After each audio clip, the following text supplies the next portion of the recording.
नमस्कार बच्चों, स्वागत है आपके अपने YouTube चैनल नज़र एकेडमी में। बच्चों, जैसा कि आप सभी लोग जानते हैं कि एसएससी स्टाफ सिलेक्शन कमीशन के द्वारा एसएससी एमटीएस 2024 का विज्ञापन जारी कर दिया गया है। जी बच्चों, बिल्कुल सही सुना। एसएससी एमटीएस 2024 कि कुल पदों की संख्या कितनी है? 8326। जी बच्चों, 8326 है। आप जानते हैं कि स्टाफ सिलेक्शन कमीशन के द्वारा अभी हाल ही में एसएससी सीजीएल की 17,700 वैकेंसीज का विज्ञापन जारी किया जा चुका है और ये एसएससी एमटीएस का भी विज्ञापन आ चुका है। बच्चे, आपके सामने अब नौकरियों की भरमार है। बस ये है कि अपनी तैयारी को सही दिशा देते रहें, बराबर कंटिन्यू लगे रहें, तैयार रहें। आइए हम बात कर लेते हैं कि जो एसएससी का ये जो नोटिफिकेशन आया है, इस नोटिफिकेशन में जो 27 तारीख को ये जारी हो चुका है। 27 तारीख से फॉर्म भरना शुरू हो चुके हैं और 31 जुलाई तक फॉर्म भरे जाएंगे। यानी 1 महीने का आपके पास टाइम है। कितना बच्चों? 1 महीने का टाइम है और 1 महीने में बहुत ही बेहतर तरीके से आप फॉर्म भर सकते हैं। कोशिश ये करिएगा फॉर्म बहुत जल्दी डाल दीजिएगा, क्योंकि कभी कभी क्या होता है कि वेबसाइट भी प्रॉब्लम करने लगती है। तो इस वजह से ये है कि आप फॉर्म को जितनी जल्दी भर दे। दूसरी बात यहाँ पर यह है कि अक्टूबर और नवंबर में आयोग के थ्रू अक्टूबर और नवंबर में जो कंप्यूटर बेस्ड एग्जाम होगा वो अक्टूबर या नवंबर 2024 में। तो अभी आपका जून आज लास्ट दिन है, यानी जुलाई, अगस्त, सितंबर, अक्टूबर, यानी बच्चे अक्टूबर या नवंबर। तो अगर अक्टूबर मान के चलते हैं तो 4 महीने हैं आपके पास। अगर नवंबर मान लेते हैं तब भी 4 साढ़े 4 महीने आपके पास हैं। और 4 साढ़े 4 महीने तैयारी करने के लिए बहुत ही आपके पास बढ़िया समय है, अच्छा मौका है। और इसमें सबसे अच्छी बात यह है कि इसमें हाई स्कूल पास, यानी कम से कम 10वीं पास हो। इसमें जो योग्यता है, ये योग्यता क्या है कि कम से कम आप 10वीं पास हो, 10वीं पास हो। अगर आप 10वीं पास हैं तो आप ये फॉर्म भर सकते हैं।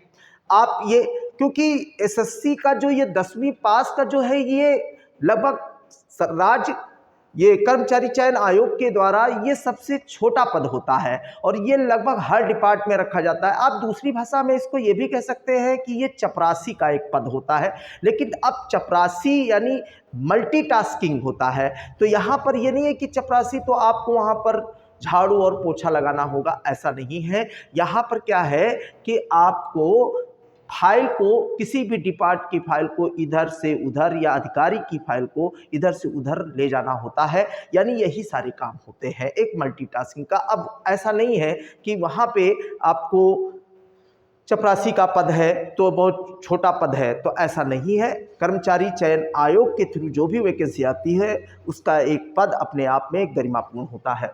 तो यहाँ पर यह है। अब आगे देख लेते हैं कि टोटल वैकेंसी कितनी है। तो आप ये जानते हैं एमटीएस की वैकेंसी है 4887 और हवलदार इसके साथ ऐड कर दिया गया है। यानी उन बच्चों के लिए बहुत अच्छा है जो वर्दी चाहते हैं, लेकिन हाइट उनकी क्या है? एसएससी जीडी में हाइट बहुत मांग लेता है, यूपी पुलिस में हाइट मांग लेता है, एमपी पुलिस में हाइट मांग लेता है, यानी एयरफोर्स में हाइट मांग लेता है। लेकिन आप वर्दी नहीं पहन पाते क्योंकि आपका फिजिकल यानी जो शारीरिक मापदंड है वो क्या है, वो पूरा नहीं हो पाता। लेकिन एसएससी के थ्रू हवलदार एक ऐसी पोस्ट है, बाकायदा सारे क्या होंगे, बैच होंगे और इस तरीके से सब कुछ मिलेगा। इसमें वर्दी भी मिलेगी और ये 3439 पद है। तो कुल पदों की संख्या जो होगी, कुल पद की संख्या है, पदों की संख्या बच्चा जो है वो कितनी है, वो इस तरीके से 8000 और ये हो जाएगा 326, 8326। कुल पद आपके 8,326 है, जिनमें से 4,887 पद एमटीएस के थ्रू है और ये हवलदार के पद होते हैं। तो ये हवलदार के लिए बात हो गई। अब यहां पर ये देखिए मोड ऑफ सिलेक्शन के लिए क्या है, इसमें देखिए क्या है कि जो कंप्यूटर बेस्ड एग्जाम होगा, सेशन फर्स्ट सेशन सेकंड, यानी ये नहीं है कि इसका 2 एग्जाम होंगे, 2 एग्जाम नहीं होंगे, ये एक ही एग्जाम होगा। एसएससी का ये एकमात्र ऐसा पद होता है जिसमें एक ही एग्जाम होता है। तो ये एक आपका एग्जाम होगा और एक एग्जाम में लगभग जनरल के लिए लगभग 30% क्वालिफाइंग, 25% आपका ओबीसी ईडब्ल्यूएस और 20% अदर के लिए क्वालिफाइंग मार्क्स चाहिए। क्वालिफाइंग बेटा मार्क्स चाहिए, इसका मतलब ये नहीं है कि 30% खाली कर लोगे और बस आपका नाम आ जाएगा, ऐसा नहीं है। यानी ये क्वालिफाइंग मार्किंग है, यानी लगभग इतना आपको करना ही करना है, तभी आप एलिजिबल हो पाएंगे। तो इस तरीके से यहां पर हम ये देखते हैं कि ये 30% आपके लिए जनरल के लिए है और ओबीसी के लिए कितना, ईडब्ल्यूएस के लिए कितना है 25% और अदर के लिए कितना है 20%।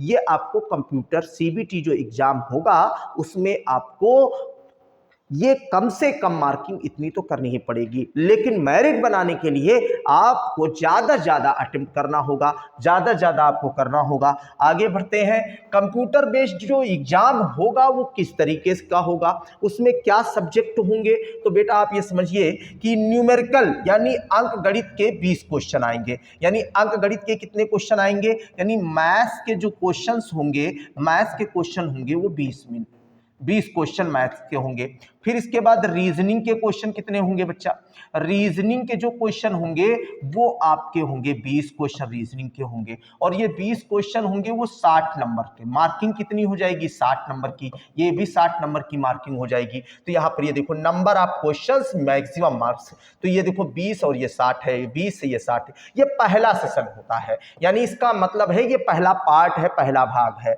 दूसरे भाग में क्या होगा, सामान्य अध्ययन। यहां पर जनरल अवेयरनेस की बात की जा रही है, यानी जनरल अवेयरनेस का मतलब हो गया जीके, जीएस, जनरल ये क्वेश्चंस। और ये जनरल अध्ययन की अगर हम बात करते हैं, जीके, जनरल अवेयरनेस के जीए का, तो उसमें भी 25 क्वेश्चन है। कितने क्वेश्चन है, 25 क्वेश्चन आपके यहाँ पर आ जाएंगे। और इसके बाद इंग्लिश की जो बात होगी, यहाँ पर इंग्लिश के भी कितने 25 क्वेश्चन आपके इंग्लिश के होंगे। तो इस तरीके से 25 क्वेश्चन 75 और ये तुम्हारे 25 क्वेश्चन 75 नंबर के। तो इस तरीके से आप ये देखें 25, 25, 45 और ये तुम्हारा कितना हो जाएगा 20, 20, 40। तो ये 25, 25, 50, 25, 25, 50, 20, 70, 20, 90। अब ये 90 टोटल क्वेश्चन जो होंगे, वो टोटल क्वेश्चन कितने हैं, वो आपके 90, टोटल क्वेश्चन 90 हो जाएंगे। और टोटल मार्किंग कितनी हो जाएगी, टोटल मार्किंग जो बनेगी वो कितनी बनेगी, तो आप जानते हैं 75, 75, 150 और 60, 60, 120। तो 120 और ये प्लस 150, 270, 270 की टोटल ये तुम्हारा क्या है, मार्किंग है। अब 90 क्वेश्चन है। टाइमिंग आपकी जो है यहां पर याद रखिएगा, टाइमिंग जो है, टाइम जो मिलेगा वो मिलेगा आपको इसके लिए 45 मिनट, इसके लिए 45 मिनट, यानी टोटल 90 मिनट। टोटल कितना है 90 मिनट। क्वेश्चन भी कितने हैं, अब यहां पर ये देखिए क्वेश्चन भी तुम्हारे 20, 20, 40 ये 25, 25, 50 ये 90, यानी 90 क्वेश्चन 90 मिनट में करने हैं। यानी टाइम भी बहुत अच्छा है आपका। 25 क्वेश्चन ये करने हैं, 25 क्वेश्चन ये करने हैं, 25, 25, 50, 20, 70, 20, 90, यानी टाइम भी बहुत अच्छा है, बहुत बढ़िया है। ऐसा टाइम कि 90 क्वेश्चन 90 मिनट में, यानी 1 मिनट का 1 क्वेश्चन आपका जा रहा है। तो इस तरीके से आप विधिवत तैयारी अगर आप करते हो तो ये यानी एसएससी एमटीएस में आप अपना एक पद सुनिश्चित कर सकते हो, अपनी एक वैकेंसी सुनिश्चित कर सकते हो अगर आप तैयारी करते हो। अब इसके लिए अब यहाँ पर ये देखिए कि जो बच्चे फिजिकल, मैंने कहा ना कि इसमें हवलदार की वैकेंसी है। अब अगर इसमें हवलदार के लिए अगर बात करें तो ये सिर्फ एमटीएस के लिए नहीं है, ये हवलदार का जो पद चॉइस करेंगे उनके लिए। तो कम से कम हाइट उनकी कितनी होनी चाहिए, तो 157 157 हाइट यानी किसकी, ये मेल की होनी चाहिए। और फीमेल की हाइट कितनी होनी चाहिए, फीमेल की हाइट जो होनी चाहिए कम से कम 152 सेंटीमीटर होनी चाहिए। 152 सेंटीमीटर ये है फीमेल की हाइट होनी चाहिए। और इस तरीके से 1600 मीटर यहां पर दौड़ के लिए क्या है, वॉकिंग है, वॉकिंग, खाली चलना है, दौड़ना नहीं है, खाली क्या करना है, चलना है। जैसे मॉर्निंग वॉक करते हैं, सुबह टहलते हैं, तो यहां पर चलना है। और चलने के लिए क्या है, 1600 मीटर, यानी 1600 मीटर आपको चलना है। कितना चलना है, 1600 मीटर आपको चलना है, वो भी कितने मिनट में, 15 मिनट में बाबू चलना है। कितने मिनट में चलना है, 15 मिनट में चलना है। मेल को चलना है। और फीमेल को बाबू अगर देखें, अगर हम फीमेल की बात करें तो फीमेल को जो है 1 किलोमीटर चलना है। 1 किलोमीटर चलना है, वो भी कितने मिनट में, 20 मिनट में। तो ये तो आप रोज का काम है, तो यानी फिजिकल बहुत टफ नहीं है, बहुत आसान है। बस ये चीज है कि आप थोड़ा सा मेहनत कर लीजिए और आपका काम हो जाएगा। अब हम आगे बात कर लेते हैं कि ये देखिए, ये हवलदार की जो वैकेंसीज हैं वो क्या है। देखिए एमटीएस तो मतलब जितना भी यानी एसएससी का डिपार्टमेंट होता है, यानी जो भी विभाग एसएससी के अंतर्गत आते हैं, वहां पर एमटीएस के पद सुनिश्चित किए जाते हैं, वहां पर आपको ज्वाइन कराना पड़ेगा। तो यहां पर ये क्या है कि अब जैसे कि सबसे ज्यादा यहां पर क्या है कि दिल्ली में भी आप यहां पर हवलदार के पद यूआर में देखिए, यहां पर ये इस तरीके से है। तो यहां दिल्ली में भी आप इसको, जो पूना है, रांची है, ये देखिए यहां पे क्या है, दिल्ली में 5 पद हैं, यहां पर दिल्ली में 5 है। लेकिन बड़ौदरा में 223 पद है, 223 पद बड़ौदरा में है। मुंबई में है 108 पद मुंबई में है। और दिल्ली में 5 है जनरल कैटेगरी के लिए। और एससी एसटी ओबीसी के लिए यहाँ पर 148 पद है। और ये 83 पद है, ये 41 पद है। तो इस तरीके से आप यानी यहाँ पर ये देखिए, ये आपका चेन्नई वगैरह में है, भोपाल में 60 यहाँ पे है, 47 ये पद हैं। और ये जो तुम्हारे हैं टोटल 157 पद हैं। तो इस तरीके से यानी आप फॉर्म भरिए और उसके लिए तैयारी करिए। और तैयारी कैसे होगी, वो कैसे की जाएगी, हमारे चैनल से जुड़िए। और ऑफलाइन क्लासेस के लिए हमसे संपर्क भी कर सकते हैं। ऑफलाइन क्लास के लिए भी हम क्लासेस नज़र एकेडमी के द्वारा प्रोवाइड की जाती है। स्पेशल बैच एसएससी का स्टार्ट हो चुका है, एमटीएस का, एसएससी सीजीएल का। और जो भी दिक्कतें अगर आती हैं, कोई भी आप सजेशन या सुझाव लेना चाहते हैं, मार्गदर्शन प्राप्त करना चाहते हैं, तुरंत हमारे हेल्पलाइन नंबर पर हमें कॉल भी कर सकते हैं। मिलते हैं अगले वीडियो के साथ, लेते हैं आपसे विदा। जय हिंद, जय जवान।